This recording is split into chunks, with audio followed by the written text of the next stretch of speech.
నిజం చెప్పండి, 10 టైమ్స్ మాక్ ఎగ్జామ్ రాసినా సరే నీ స్కోర్ 120 దగ్గర స్టక్ అయిపోయిందా? 150 వస్తున్న స్కోర్ ఇప్పుడేమో లైక్ 130, 120 అలా డ్రాప్ అయిపోతుందా? మిస్టేక్ నువ్వు అవుతున్న ప్రిపరేషన్ టైంలో లేదు, నీలో లేదు. Mistake is in the way you are preparing, the way your attempt in the marks. So ఈ వీడియోలో మీ మార్క్స్ స్కోర్ ఇంప్రూవ్ చేసుకోవడం గురించి నేను డిస్కస్ చేస్తున్నా. అండ్ కామెంట్ సెక్షన్లో if you are ready, comment ready and also mention the score that your getting in your marks. Let's start this video. So marks అనేవి బేసిక్గా tests కాదు, దోస్ ఆర్ ఫీడ్బ్యాక్స్. నువ్వు ఎలా ప్రిపేర్ అవుతున్నావు అన్న దానికి మాక్ ఒక ఫీడ్బ్యాక్ అంతే. ఓకే, సో ప్రతి ఒక్కరు అది ఎగ్జామ్ అయ్యి బాబు అందులో స్కోర్ చేసేయాలి అది ఇది అని చెప్పేసి don't take any stress. Okay, జాగ్రత్తగా ప్రిపేర్ అయ్యి ఇంప్రూవ్ చేసుకోండి అంతే. నీ ప్రిపరేషన్కి వచ్చే ఫీడ్బ్యాకే mock. So these are some possible mistakes that you're doing or that you're not doing. So we let us do and let us make some changes in the way you are preparing. So mock analysis first thing mock exam రాసేస్తావు. Exam అయిపోయిన తర్వాత how many of your basically analysing it. నేను exam రాస్తాను, నేను కూడా అప్పుడు చేసేవాడిని, చదువుకునేటప్పుడు I use to do these mistakes. Mock రాసేసేవాడిని, ఎగ్జామ్ అయిపోయిన తర్వాత అది పక్కన పెట్టేసేవాడిని అంతే, అయిపోయింది, నేను ఇంకా దాన్ని పట్టించుకోను. That is most blunder mistake that your doing. Mock exam అయిపోయిన తర్వాత కీ చెక్ చేసుకొని మార్క్స్ లెక్క పెట్టుకుంటాం, అక్కడతో అయిపోయింది ఆ స్టోరీ. లేదు, బేసిక్గా నువ్వేం చేయాలి అంటే నాకు ఎక్కడ మిస్టేక్స్ వస్తున్నాయి, where I'm losing my mark, దాన్ని ఐడెంటిఫై చేయండి సార్, అనలైజ్ చేసుకోండి. సో బేసిక్గా ఎంపీసీ మ్యాథ్స్లో ఎన్ని మార్క్స్ వచ్చినాయి, ఫిజిక్స్లో ఎన్ని మార్క్స్ వచ్చినాయి, కెమిస్ట్రీలో ఎన్ని మార్క్స్ వచ్చినాయి, నేను ఎక్కడ వీక్గా ఉన్నాను, you have to do this analysis. ఈ మైక్రో అనాలిసిస్ చేసుకొని ఏ సబ్జెక్ట్లో వీక్గా ఉన్నావు ఐడెంటిఫై చేసుకొని, సపోజ్ మ్యాథ్స్లో తక్కువ మార్క్స్ వచ్చాయి, లేదా క్లాస్ యావరేజ్ కంటే నీ యావరేజ్ లేదా నీ మార్క్ తక్కువ ఉంది, so you have to work on maths. ఎక్కడ లాగవుతున్నావో తెలుస్తుంది. అలానే మొత్తం అన్ని టాపిక్స్ నీకు రాకపోవడమే ఉండదు. అయ్యి బాబాయ్ నాకు ఫిజిక్స్ రాదు, అయ్యి బాబాయ్ నాకు కెమిస్ట్రీ రాదు. ఏ రాదురా, కెమిస్ట్రీ అయినా ఫిజిక్స్ అయినా ఏదో ఒక చిన్న పోర్షన్ రాదు, దానివల్ల నీకు భయం ఉంటుంది.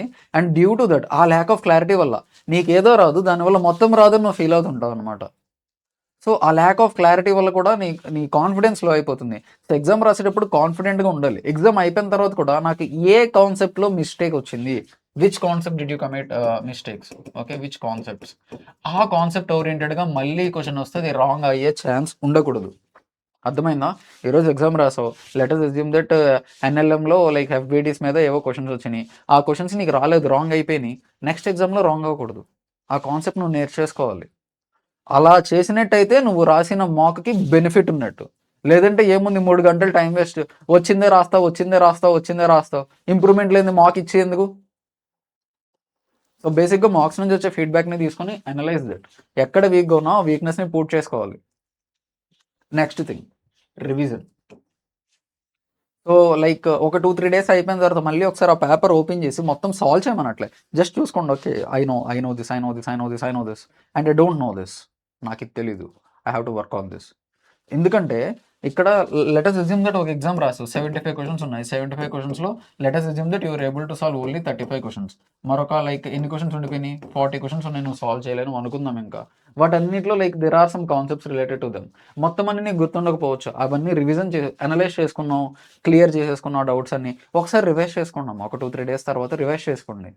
రివైజ్ చేసుకుంటే అవి షార్ట్ టర్మ్ మెమరీ నుంచి లాంగ్ టర్మ్ మెమరీలోకి స్టోర్ అవుతాయి. So revision is more important. And రివిజన్తో పాటు వీక్ చాప్టర్స్, ఇది అందరూ like this is most important thing.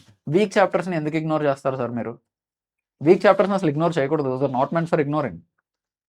So నాకు ఈ చాప్టర్ రాదు, ఈ చాప్టర్లో నేను వీక్, దీన్ని వదిలేద్దాం, మిగతా చాప్టర్లన్నీ ప్రిపేర్ అవుతూ వెళ్తావు, మళ్ళీ ఇంకేదో డిఫికల్ట్గా తగులుతుంది, ఇందులో నేను వీక్, ఇది కూడా వదిలేద్దాం, మిగతావన్నీ చేద్దాం అనుకుంటారు.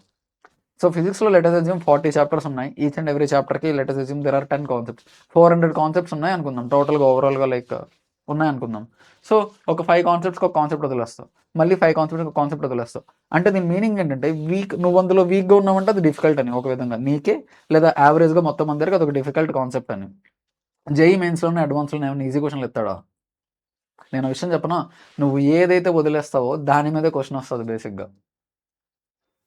సో అందులో నువ్వు వీక్ అని చెప్పేసి దాన్ని వదిలేస్తావు, ఈ రోజు వదిలేస్తావు, రేపు ఇంకోటి వదిలేస్తావు, ఇలా డిఎక్స్ ఇవన్నీ కలిపి రేపు పొద్దున్న పెద్ద ఎక్స్ అవుద్ది, పడుతుందండి, కన్నం పడుతుంది, నీ ప్రిపరేషన్కి పడుతుంది. సో నువ్వు లైక్ ఫస్ట్ ఏంటంటే అది వీక్ అన్నది తీసేసి you try to understand it. నీకు అది అర్థం కాలేదంతే, ఇంకొక వేలో చదివితే అర్థమవుద్దేమో, ఇంకో బుక్ ఓపెన్ చేస్తే అర్థమవుద్దేమో, ఇంకొక లెక్చర్ నాది వింటే అర్థమవుద్దేమో. Try thinking like that. Reach out, search. అరే మొబైల్ నీ ప్రపంచం, లైక్ మొబైల్ నీ చేతిలో ఉందంటే ప్రపంచం నీ చేతిలో ఉంది. అండ్ ఈరోజు నువ్వు ఈ వీడియో చూస్తున్నావు so that you can also see something that you don't know. అది కూడా నువ్వు చూడగలవు, దాని మీనింగ్ అదే. దాని గురించి నువ్వు తెలుసుకోవచ్చు. టెక్నాలజీ వచ్చింది, దాన్ని అడ్వాంటేజ్ తీసుకుంటారా. మనుషులు ఎలాంటి వాళ్ళు అంటే టెక్నాలజీని మంచిగా వాడడం కంటే చెడుగా ఎలా వాడాలి అన్న దాని మీద ఎక్కువ ఫోకస్ పెడుతుంటారండి. అక్కడే అయిపోయింది క్లోజ్, సగం productivity close. Half of the competition is not there out of the market యార్. వాళ్ళంతా కూడా అంతే డిస్ట్రాక్టెడ్ ఆల్రెడీ. నువ్వు ఫోకస్డ్గా ఉండు, నువ్వు ఫోకస్డ్గా చెయ్యి. అండ్ వీక్ చాప్టర్స్ని ఇగ్నోర్ చేయొద్దు. నువ్వు వీక్ అంతే, ఆ చాప్టర్ టఫ్ కాదు. So you strengthen your self. Nothing is difficult, nothing is impossible.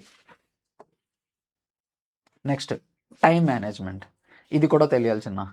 బేసిక్గా జేఈ మెయిన్స్ ఎగ్జామ్లో తీసుకుంటే 75 క్వశ్చన్స్ ఉంటాయి చిన్న. 3 అవర్స్ టైం ఉంటుంది చిన్న. 3 అవర్స్ అనగా 180 మినిట్స్.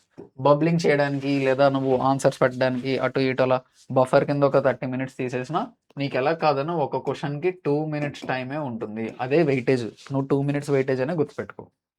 అర్థమైందా. సో ఎగ్జామ్ ట్రెండ్ అనలైజ్ చేసుకుంటే బేసిక్గా మ్యాథ్స్, ఫిజిక్స్, కెమిస్ట్రీ ఉంటాయి. కెమిస్ట్రీలో like it consumes less time. బేసిక్గా కొన్ని ఇన్ఆర్గానిక్ క్వశ్చన్స్ ఉంటాయి, చూడంగానే ఆన్సర్ పెట్టేయచ్చు. అర్థమైందా. జనరల్గా ఇట్ టేక్స్ లెస్ టైం. అక్కడ నువ్వు సాల్వ్ చేసి టైం మిగుల్చుకోవాలి.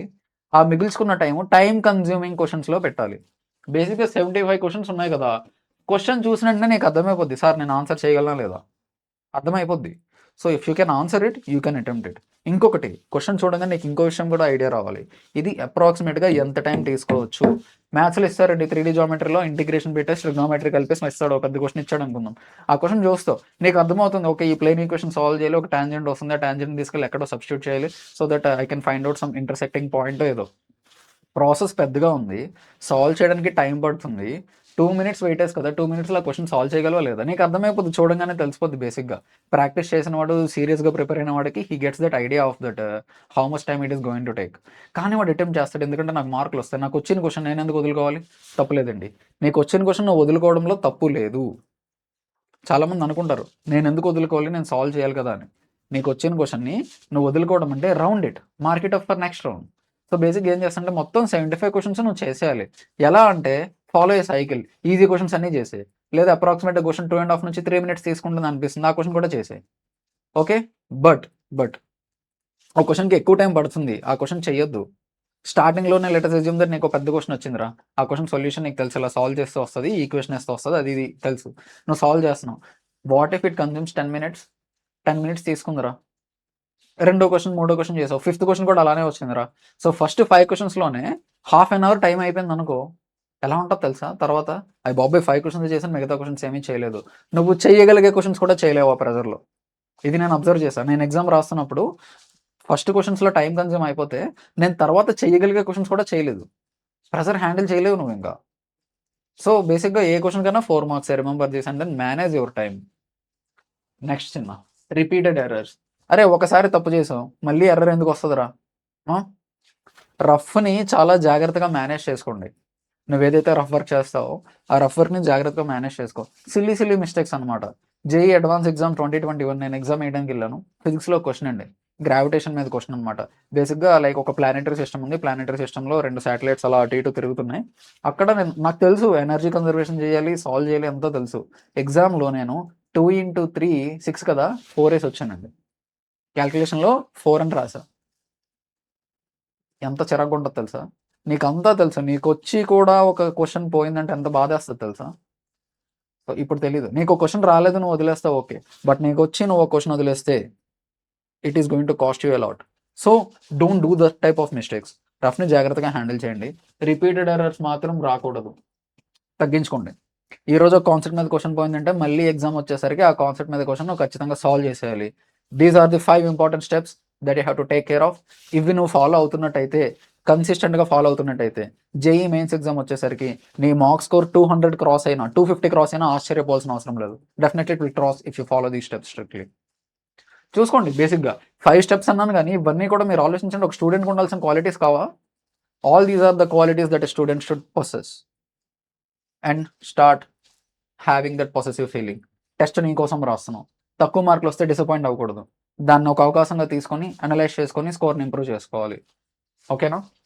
పీడబ్ల్యూ గోడ్ సెల్ అయితే లైవ్లో ఉంది చిన్న. Never before never after discount ప్రైజెస్కి మీకు Arjuna JEE Telugu and Lakshya JEE Telugu batches అయితే అవైలబుల్గా ఉంటాయి. అండ్ ఈ బ్యాచెస్లో మీకు ఏమేమి అవైలబుల్గా ఉంటాయో features I have wrote them on the board. So check చేసుకోండి, పాజ్ చేసి ఒకసారి చెక్ చేయండి.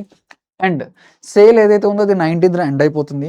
జేఈ 2027 ఒకవేళ మీ టార్గెట్ 2028 మీ టార్గెట్ అయినట్లయితే, అంటే ఇంటర్మీడియట్ ఫస్ట్ ఇయర్లో ఉన్న పిల్లలకి Arjuna JEE Telugu is more useful. So live classes, DPPs, test series అవన్నీ కూడా ఉంటాయమ్మా. అండ్ ఇంకా what not, you name it, we're providing them. దాంతోపాటు Lakshya JEE Telugu 2027 JEE mains and advance target అయిన స్టూడెంట్స్కి ఈ బ్యాచ్ హెల్ప్ఫుల్ అవుతుంది.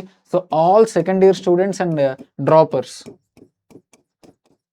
వాళ్ళ కోసం ఈ బ్యాచ్ అయితే డిజైన్ చేయడం జరిగింది. And in these batches you are going to get all these things. And infinite practice ఉంటుంది.